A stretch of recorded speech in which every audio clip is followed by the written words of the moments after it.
今日はなかなかためになる広背筋の鍛え方、鍛える時の考え方を見つけたのでシェアします。私もね、最近頑張ってるんですが、やっと早く鬼の背中が欲しい、翼が欲しい、もう第2のお尻が欲しいけど、広背筋にはもう筋肉痛が来づらいんですね。みんなそうだと思うんですが、足トレの翌日あんなに辛いのに背中には筋肉痛が来ない。特に下背部、トップ選手がトレーニングしてて広背筋がつりそうとか言ってるのを見て、なんだそりゃって不思議に思ってました。なので今日は背中全体ではなく広背筋ですね。体の構造と動きを理解して見ていきましょう。いつもながらのボディービルダーたちを見ても背中はいろんなタイプがある。特に広背筋は大きな筋肉で、まず腕の骨のね、前側にくっついてます。で、腰付近まで降りてくるという巨大な筋肉。横から見るとこれ特に分かりやすい。ここからここまでね、遺伝とか発達度合いでかなり見た目は変わります。例えば腰付近の付着位置、かなり高い位置で止まってる選手もいれば、もうパンツとくっつきそうなぐらい降りてくる選手もいる。あと付着位置が似てても厚みがあると、ここまでね、また見栄えが変わります。で、ボディービル的に優れてるのは低くまで降りてくる立体的な背中で、後ろから見るとまたいろんなタイプがいます。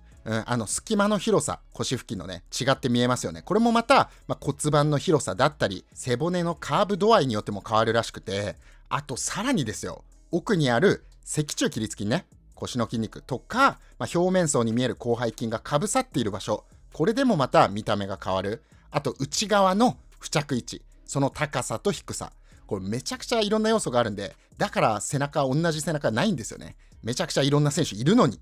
あと骨盤が前に傾いているかということも筋トレする上でね、発達に影響するらしいです。で、見てて特に目立つのは第2のお尻、これを腰付近に持って見えるタイプの人。このタイプは隙間がね、なく見える。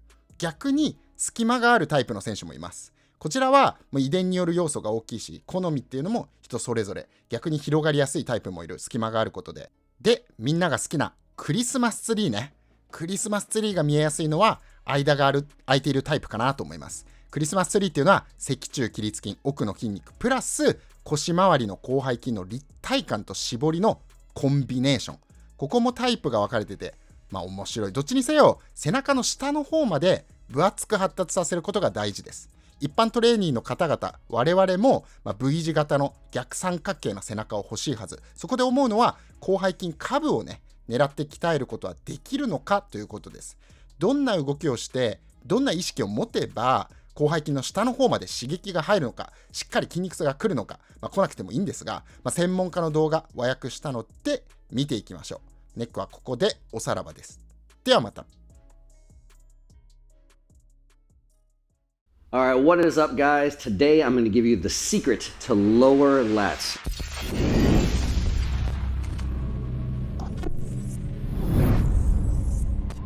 As my air quotes will show you, depending on your definition of lower lat, that may or may not actually exist. So what I'm going to go through today is a couple things that you can think about when training lats, kind of clarify a little bit what the hell is meant by lower lats, make sure you have an accurate definition of what that means, and then kind of show you some things as far as can you actually make training decisions, do something different with your body when you're performing exercises to actually target your lower lats.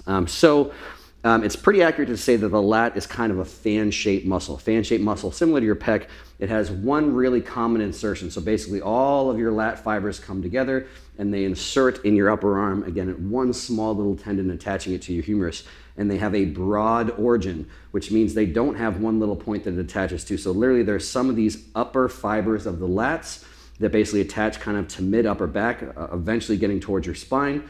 And then there's some of your lower lats that attach much lower. So that fascia actually attaches down and shares faster with stuff, even like your glutes down by your hips. So if by lower lats you mean there is this upper division of lats, the same way there is some upper division of your pec fibers, and by lower lats you mean some of these ones that have these lower insertions of the origin, the lower origin attachment, then technically I don't think it's inaccurate to say there is a lower lat. I think when some people say lower lats, they mean, can I really target this part of my lat? And where if I drew this connecting up all these same fibers as opposed to this upper portion here, while there's a little bit of research that shows, some things can make muscles grow longer, some things can make muscles grow wider, some things can affect the middle of the muscle or the extreme lengths, the origin and insertion of the muscle, I don't think there's actually anything that you can really do from a drastic visual development standpoint that's actually worth chasing. So meaning, can I make this grow more than this, more than this? From a thing that makes a difference in aesthetics, in my opinion, no. Can you bias potentially more these upper fibers? So again, the upper fibers of your lat, especially depending on how your upper arm is sitting, some of them run a little bit more horizontal and some of them run a little bit more vertical. Can you bias those? Maybe a teeny bit, in my opinion, but in reality, probably not a huge drastic amount. And it's actually going to be a little bit positional dependent. Because again, you're going to have to think about this one for a minute. Some of the things that occur in our body are just a matter of semantics, right? So again, our pec is a fan-shaped muscle, and I think it is worth trying to chase. Can I actually bias these lower fibers? Can I bias these upper fibers? The reason that you can so easily bias upper and lower and pecs is because your arm moves in front of your body. If our if our upper arm could actually wrap around significantly behind our body the same way that it does in front, then you could probably bias lats more, upper or lower. But because most of the time it involves moving your upper arm in front of the body, I don't think it makes that big of a difference. And so all I mean by that is when your arm is stretched up, so when your arm is over the side, it's literally even more so than the muscle belly itself, really how that tendon crosses over the joint that's going to influence what can be biased over one muscle position or one muscle area section of, again, these upper fibers or these lower fibers comparatively. And so again, if it's one little small common insertion tendon, there's not really going to be that big of a difference between where these upper fibers attach to that tendon and these lower fibers attach. Now again, when your arm comes closer and closer to your side, I would argue maybe that can make a slight difference as far as am I having intent of my upper arm moving back and around, or am I having intent of my upper arm moving down? So that's one thing, and I'm going to use Cody in a minute to kind of demonstrate that and maybe say, okay, here's some of these little cues that maybe you can think about when you're rowing for lats or doing pull downs for lats. But the reality is most people, when they say, oh, I did this exercise and I felt my lower lat, arguably you just felt your lat. So for most people, I think the goal should be able to find your lats, use the lats as opposed to other things that can do very similar things. So lots of muscles can extend your arm in some capacity. So your rear delt, which I didn't even draw on here, can do this. There's a reason that basically your teres is actually called the little lat. There's some other rotator cuff muscles that can move your upper arm, can do something very similar. But only your lat completely crosses over your scapula and attaches to the upper arm. So the big difference, which again I'll demo in a minute, is as your lat contracts, it can move your entire upper arm and your entire scapula, where a lot of the rotator cuff stuff's all attached to the scapula.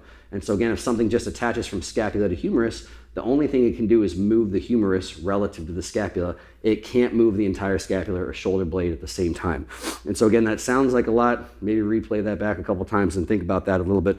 But again, just realize because the lat completely crosses over multiple joints, crosses over your scapula, so it can move your scapula and attaches to the upper arm, it can move the humerus, which in turn can move the scapula, where a bunch of those rotator cuffs, rear delt stuff, can only move your upper arm relative to the scapula, can't actually move the scapula itself. So if we kind of think about that and put that all together, hopefully I'll give you guys a couple things to think about. But the short take home is, in reality, if you're doing pull down type motions, I think really all the parts of your lat can really work pretty well. And maybe as you come into the finish of a motion, finish of a pull down, finish of a row, maybe you can bias a little bit more kind of upper fibers of lat versus lower fibers of lat. But the big thing is I'm just going to give you guys some tips and things to think about to actually bias your lats, make sure your lats are working, as opposed again to using rotator cuff stuff or use rear delt stuff. All right, guys, so using Cody here, we're going to use his meaty old lat here and hopefully try and demonstrate some stuff. So I'm going to go through two things here.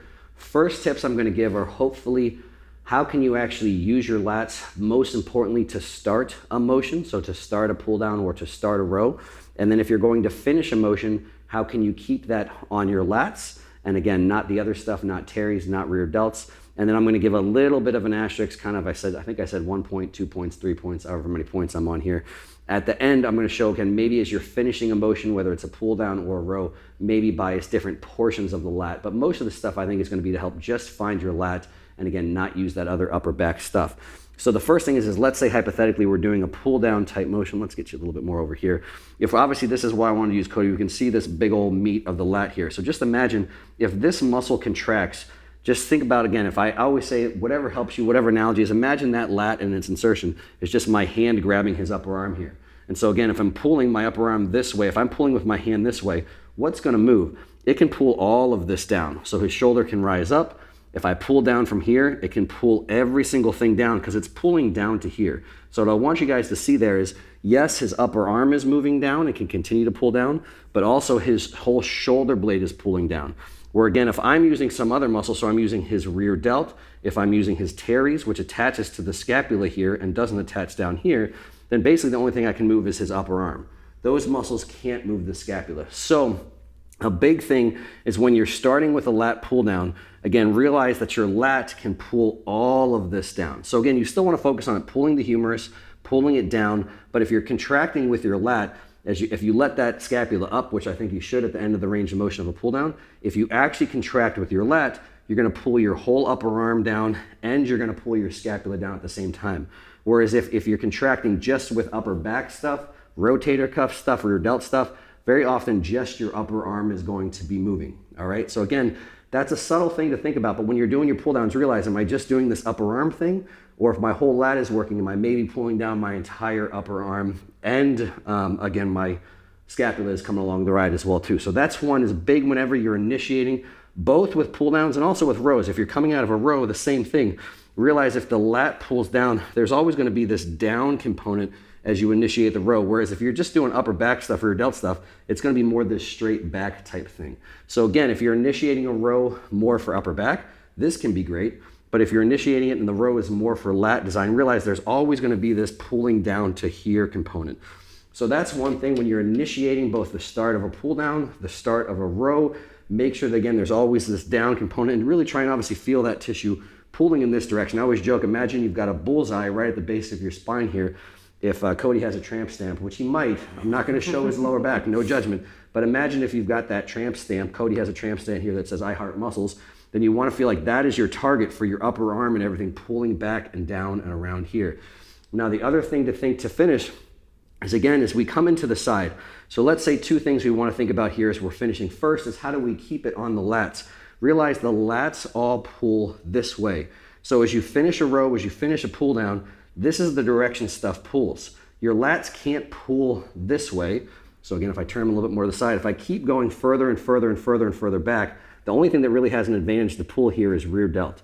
So that's a big thing. When you finish your pull downs, when you finish your rows, I always say imagine this kind of wrappy, roundy component type thing. So this elbow, this upper arm is pulling towards that Cody's tramp stamp right here and not thinking about how far back can you go. Now again, if your goal is rear delts, if your goal is upper back, pulling back as far as you can is fine. But if the goal is lats, everything kind of has to come and finish this direction. And lastly, if we're focusing more on, so again, for Cody's lat here, you can see obviously a lot of the fibers go and attach down here, but as I feel here, I can actually feel obviously some of the fibers actually come across and attach, they go right over top of his erectors here and attach this direction. So again, if he's finishing a row and arguably you want to bias finishing a row or finishing a pull down, how could I maybe bias these more than these fibers? The only thing I say that might have a little bit of a difference is really the intent of finishing down and not so much around, right? So if I'm finishing a row and he really feels like he's trying to pull around without rotating his whole torso, if he's trying to pull around and pull this way, maybe these upper lat fibers are doing a little bit more work.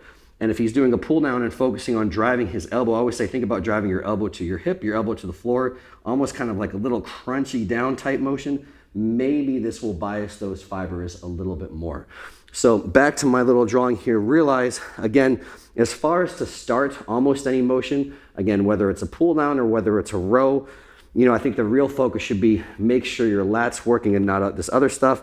And again, as this upper arm comes down in here to finish, realize again, if you're trying to pull your upper arm around a little bit more, you can see, hopefully this makes sense how this could pull this direction a little bit more. These upper fibers here can arguably do a little bit more of this.